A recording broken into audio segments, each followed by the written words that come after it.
And welcome to episode 10 of What Do You Know? In this episode, we will be covering none other than one of my favorite King's Raid heroes, as well as my first ever main DPS, Epis. Now, before we discuss her skills and builds and all of that, let's first take a look at Epis. Who is she? What is her story? And we'll do that with the 60-second challenge. I'll tell you everything that I can about Epis in under 1 minute. Alright, Raiders, so I have just over a minute on the clock, so let's get started. Here we go. 5, 4, 3, 2, 1, go! So, Epis, aka Bepis, best girl Epis, you know, is a succubus, and while I won't go into the details of that, she is essentially a demon that visits men in their dreams, and she even uses a mirror to store the interesting dreams that she collects. Epis was born in August, and her favorite liquor is called the Green Fairy, and while it is a light and pleasant drink for her, it can actually cause hallucinations in people like you and me.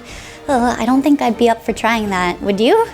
Epis is said to like almost anything that piques her interest. Indeed, it seems her behavior is largely driven by things that she finds interesting and enjoyable. Which may be in part one reason why she decided to betray her entire race and befriend the former warrior of the Holy Sword, King Kyle. And in an unlikely encounter, she even befriends Jane, and it's even said that she spent all of her pocket money to buy Jane a Reffy doll at the store. She's so cute. You will encounter Epis in the chapters, so be sure to keep an eye out for the captivating demon Epis. Now that we know a little bit of her backstory, let's take a look at her skills. Epis is from the Assassin class and has a magic attack type. She is a melee hero and her role is a main DPS. She gets up close and personal with her enemies to deal damage. Her first skill is called Absorbing Blow. Her first skill, Absorbing Blow, deals magic damage that ignores enemy defense statistics. This means that there's really no need for you to build much penetration on her gear. Why? Well, penetration stats affect the amount of damage dealt unreduced by the defensive enemies, and this skill inherently ignores defense, so any penetration lines on her gear would be rather superfluous.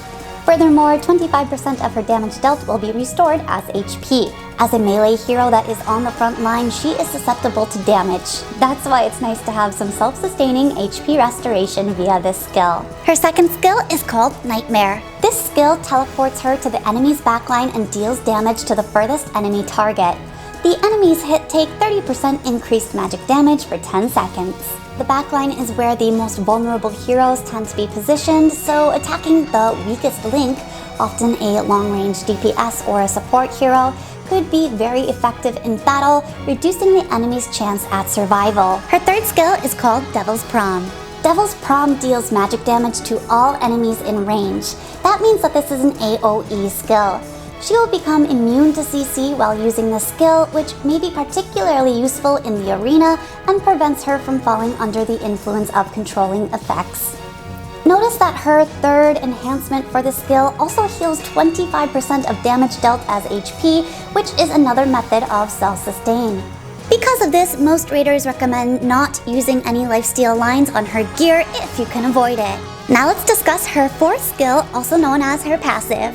Harvest, her passive, increases her attack for 12 seconds upon securing a kill on an enemy.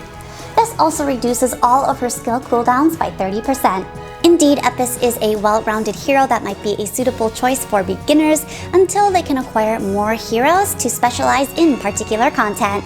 In fact, I can speak from personal experience regarding her viability in PvE and PvP. Back in 2018, when I started playing King's Raid, Epis was my first main DPS, and yes, she carried me through all 9 chapters. Your fellow raiders may recommend different heroes, so if you're interested in learning about what options you have for your main DPS, you should visit our unofficial Reddit page, the King's Raid International Facebook group, or even our Plug Cafe. There are a lot of knowledgeable and helpful raiders that I'm sure will be happy to assist you.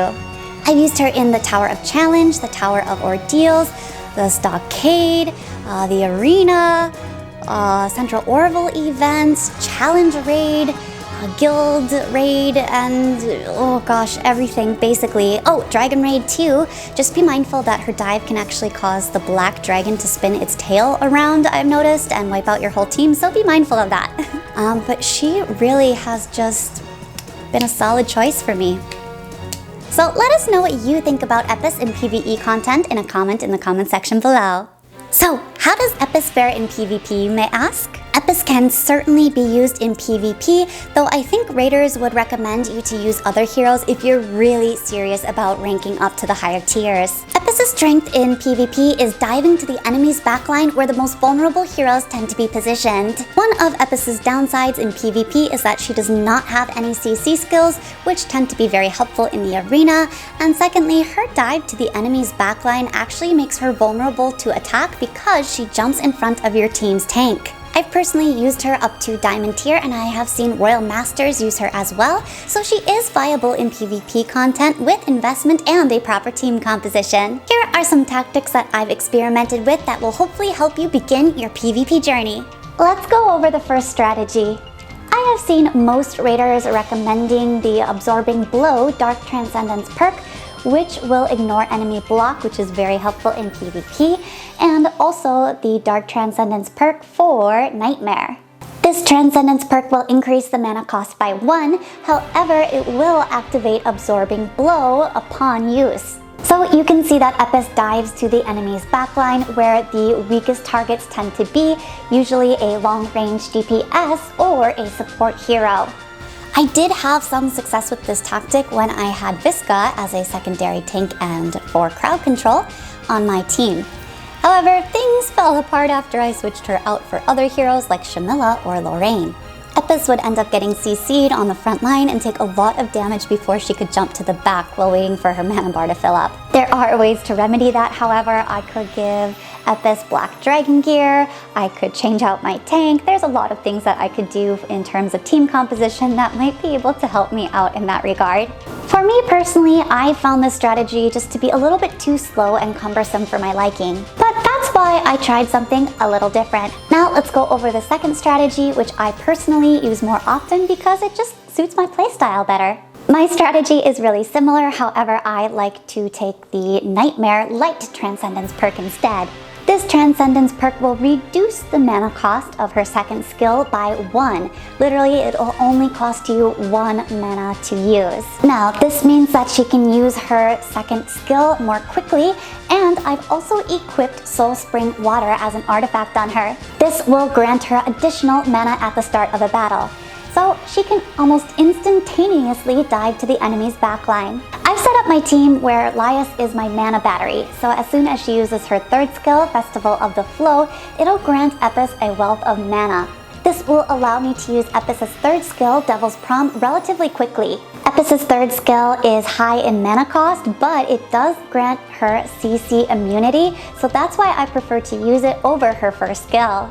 Overall, I recommend changing up your Transcendence perks to see what works best with your playstyle and your team composition. If you're struggling, you can always check out what builds and Transcendence perks that the game recommends, or you can visit the websites that I mentioned earlier in order to receive help from your fellow raiders. In last week's episode of What Do You Know About Ophelia, I asked you guys to write a short story for the short story contest. I am so thankful for everyone that participated, and I thoroughly enjoyed reading each and every one of your short stories. You guys, without a doubt, are incredible writers. That's why it was so difficult to choose a winner, but in the end, we decided that the award will go to Terrarian! Congratulations! A big thank you to everyone who participated, including Carousel King, Ragnarok, Northern Ark, Zion, and Evan My Bay. And now for a dramatic reading of an excerpt from the winning story. The sun shone brightly above the world. I could hear a loud, clattering noise from behind me. I turned around. A chariot rushing towards me entered my field of vision. I quickly stepped off the road and stood there in a daze for a moment. What was I here for again? Right, I was looking for something in the Tower of Temperance. I stood in front of the entrance of the tower and began to walk up the stairs. I could hear footsteps coming from above, so I moved to the other side, anticipating someone to walk down. A tall man enshrouded in a cloak passed by me as we made eye contact. This must be fate. It has to be. I was about to reach out my hand and grab his arm, but retracted my arm as I thought that would be weird. Instead, I was just going to call out to him, but he spoke first, quiet enough to be considered a whisper. There are so many fools attempting to climb this tower. Nothing but death awaits at the end. Woo! You did a great job, everyone did. I was even laughing out loud at points, so thanks guys. And this week we are having a special question challenge. 5 lucky raiders who are chosen at random will receive 3 Reforge tickets, and furthermore, everyone who participates will receive 100 memory fragments. So the question is, Epis likes to collect interesting dreams. What's one dream you've had that you think Epis would be interested in collecting in her mirror? Also, I gotta say, it's really, really important for you to read the directions on how to apply. It is a 2-step process. The first step will be to visit the Google survey that you can find in the description box below and fill out all of the information that is required.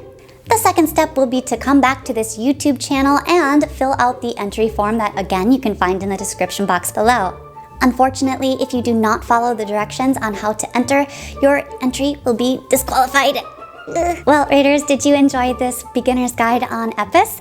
I hope you did, and if you did, please leave a like on this video, share it with your friends, and if you're not subscribed already, be sure to subscribe to our YouTube channel and click the notification bell to stay updated on when we upload next.